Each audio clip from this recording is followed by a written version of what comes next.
Ay, yun na siya. Pinakamahal mong gamot. Tapos, gently open. Yan. So, diretsong inom ha. Okay? Game. Inumin mo na. Tumataas na yan. Tumataas na yan. Na-expose si mama mo. Ayan. Very good. Okay. Ayan. Okay guys, nainom ko na yung sa radiation ko. Hopefully, Friday, makalabas na ako ng hospital. Okay guys, this is me 1 hour after my radioactive. Nag-take na ako ng gamot. Okay guys, today, ang gagawin ko is hello sa Windows na para matapos na. Then, I don't know what to do next na. If manonood ako or 4-5. Kasi 5 pwede na ako kumain. And 4-16 pa lang. So, I will do this. Tapos buy this one guys kasi super helpful talaga siya. Kaya, samahan niyo ako.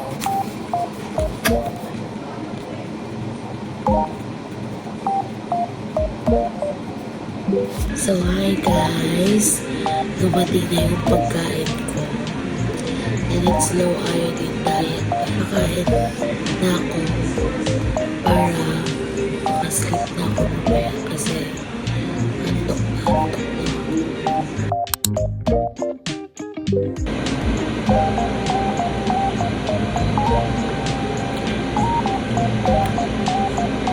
Sleep na.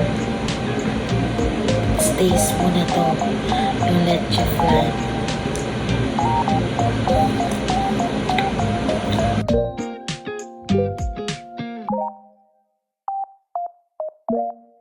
Guys, it's night na.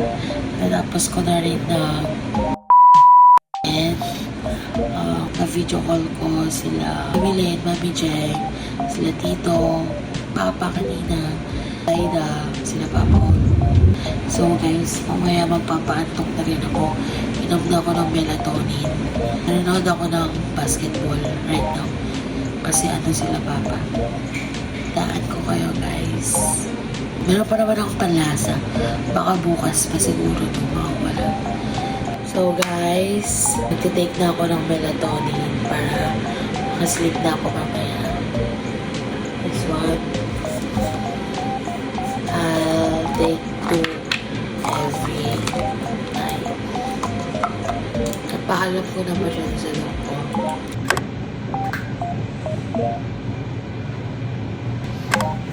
My God, day, my second day. Nakikinig na naman ako. Suicide yun ng hypothyroid. Nakita mo na. So far ngayon, feel ko pa rin pa kung panlasa, hindi po nag-i-affect ko. 7:34 na. So, dumating yung food ko na 6:30. Buti-buti ako kasi bigla ako sa tubig. Malamig. Yun ang hypothyroid. So, scar check tayo. Ganyan pa rin naman siya. Tignan yung food ko. Dito guys, di sila nagbibigay ng utensils ng pagkain. And meron kasamang water. Baka sasabihin ko pala kasi ang naubos ko is yung isang buong HydroFresh mug ko. Ito, aqua flask ko na malaki. Tapos yung ito na, yung 1 liter na. Tapos hindi ko pa na ano yung sa meal kits ko. Eh sabi ni Mama All, pupunta daw sila dito. So, baka hindi ko na pahan ng tubig. Eh sabi, oh, there is a milk or ang ulam ko. So, kakain na tayo guys.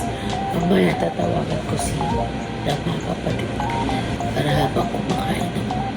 Kasama ko din sila.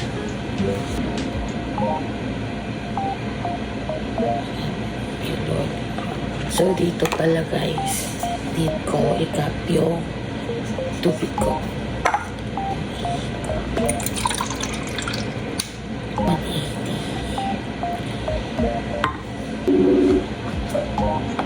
Sarap ng ulam ko. It's a tocino and egg. Marami naman. Oo. Kinakabakan mo na lang yung pagkain mo. Sabi ko ka nagising ka dito. Ang laman mo. Wala pa. Pero yung dry. Nararamdaman ko naman siya before. May brace tayo. Parang lasang bakal. Feel natin may bakal na lasa. Puro nga yun na yun. Ano ang sabihin ng mama mo? Delay flight nila. Pasok ka. Kung mamaya gabi doon ata sila aalis. At ng ulam ko. Itlog tas tocino. Naligo ko ngayong araw. Tapos mamaya 3 or 4 mag-shower ako din mamayang gabi. Para ma-reduce lang yung radiation sa katawan ko. Antok ako din. Mamaya pupunta sila mahal dito. Mama, papa, pati mamon kasi naano yung flight nila.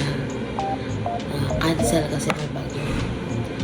Magtataka pala kayo guys kung bakit nakaganto hospital na gown.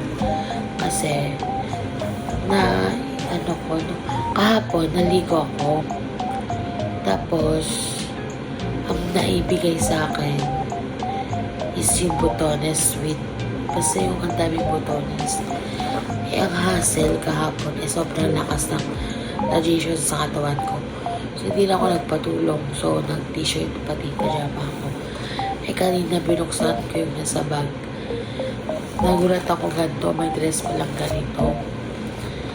So, sabi ko, nirequest ko na lang na ganito na lang. Tapos, nagpatulong ako na sikipan na lang yung sa likod ko kanina. So, kahit pa paano nakatulog na ako. And then, ako lalabas ako kasi. Pero, kumatok na yung nagde-deliver ng pagkain. Sabi, may pagkain na, pero hinayaan ko muna. Pagtingin ko, andyan na sila mamord sa labas. Ay, mamayang gabi ang bukas. Kasi walang plane. Kasi nga sa Baguio. Tapos, bukas ng gabi din, babalik din si mama dito kasi pagdating niya ng Sabado, lalabas na ako. Let's see. So guys, parang ang nararamdaman ko lang ngayon is parang nagnanamp yung dito ko.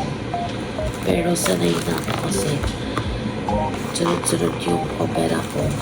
August to September. Kasunod yung opera ko na yun. So alam ko talaga super magandang ano. Hopefully.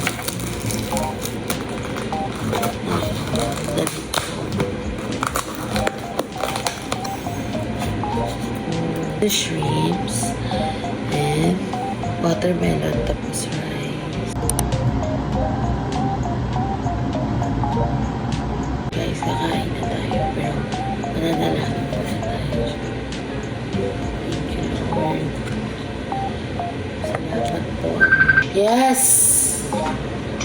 Hindi na ako diyan na ka. Opo. Pasunan ko na ako dito. Tignan mo ulam.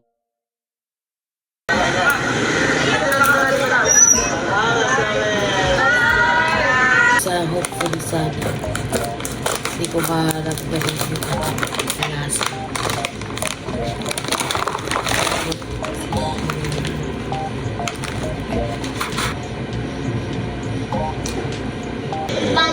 Bumpy, it means in Tagalog, matagtang.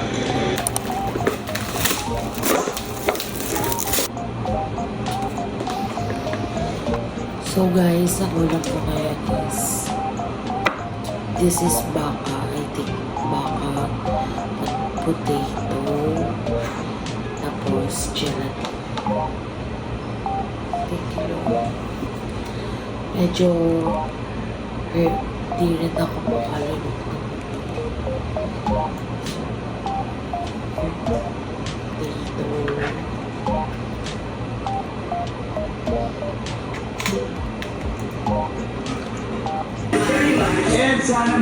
So guys, tapos na ako kumain. Then after ko kumain, nag-shower na ako.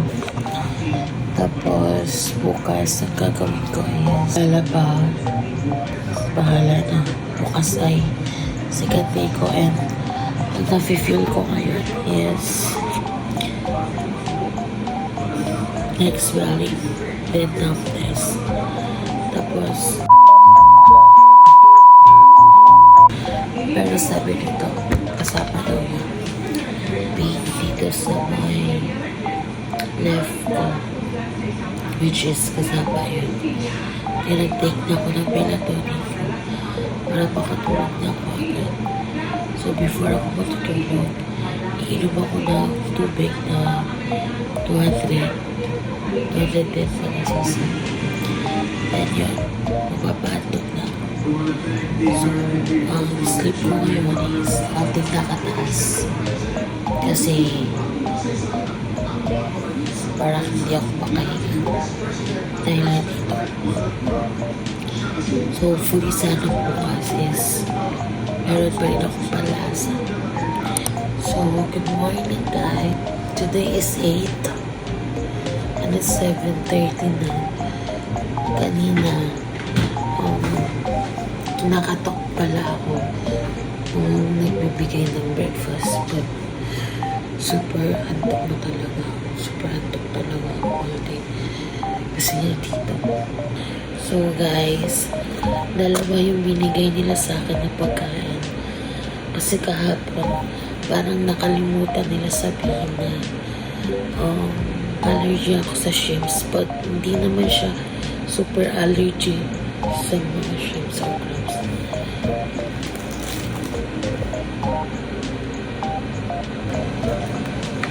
Ganon din siya. Hindi ko kaya ubusin ito. And it's full of rice. Look. Sarang yung suki doon. Ayan o. Ano siya. So guys, irarap ko na lang to. Then iba pa microwave ko siya na. Thank you Lord. This is my second day. Look. Yes? Ay. Ang sarap ng mga pagkain niya, oh. May paletsya plan na naman, ah. Ano yan? Letsya plan? So hi guys. Pagkatapos ko naglaba ng damit ko para pagdating ko yan guys, sumawag si mama. So, naglaba na ako kanina para pagdating ko lang sa bahay, double laba ulit para hindi ko na itapon. Then, naligo ako para mamaya pag-check sa akin.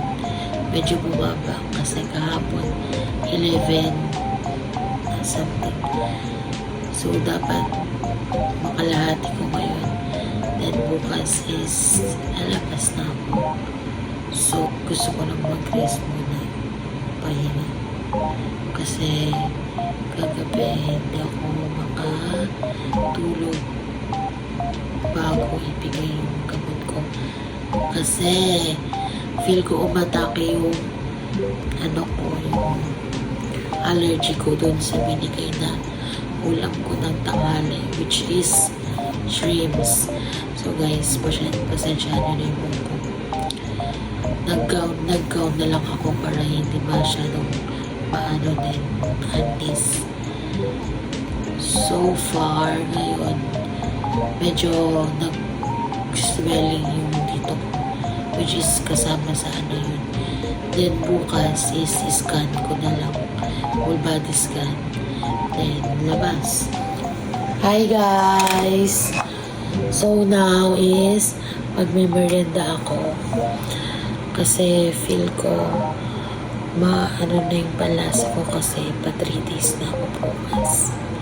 So sana hindi naman kasi feel ko magpapawas ako ng timbang. Nagme-merienda ako. Pwede ka tulog. Bukas. Oo nga, lalabas na ako bukas.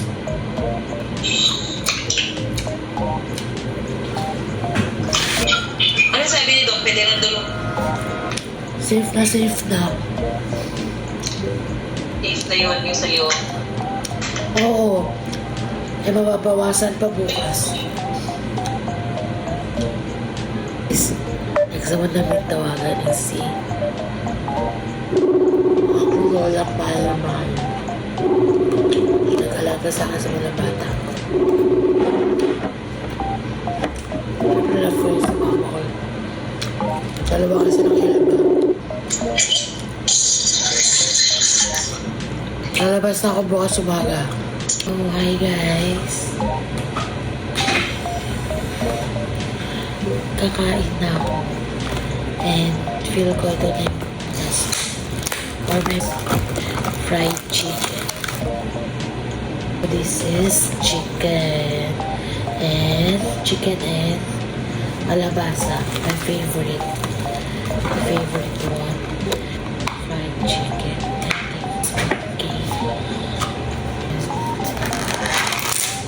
Yung chicken ulit kanina. Ang dami kong food guys. Oh my god. I feel good. Good morning guys. Today is my third day and lalabas na ako. Kagigising ko lang kasi sarap ng tulog ko. Then, meron na yung pagkain ko.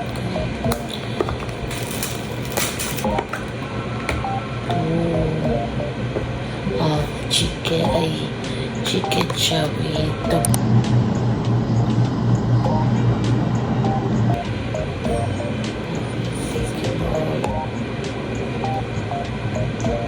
So guys, katatapos ko lang kumain. At ngayon, ang next ko ng agenda is ligo. And then after ligo is aayusin ko na yung mga gamit ko. So guys, kung napapasit ang mga rashes ko yan, dinadekga ako. So, hi guys. Katatapos kong naligo. Discharge na ako ng 10. Pero baka umabot pa ako ng 11 at 12. Kasi hihintayin si mama. Ayos na ako ng mga gamit ko. Papak na ako ng pizza.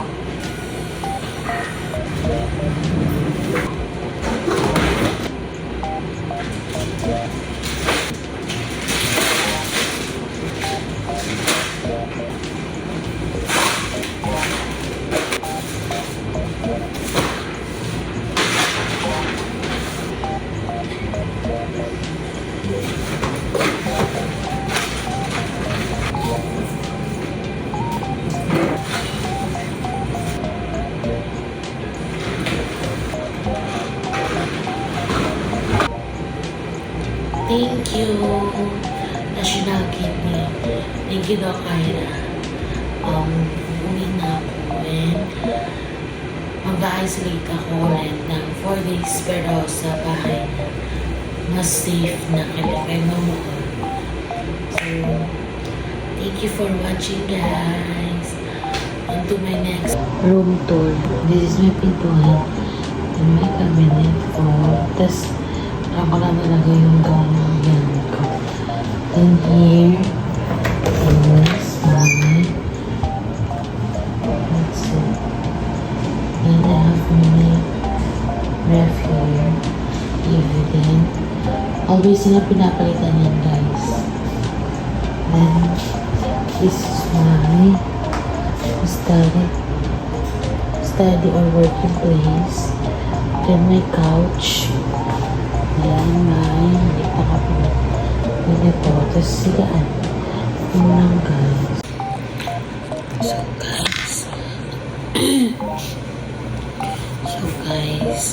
pagkatapos ko kumain, try ko matulog saglit.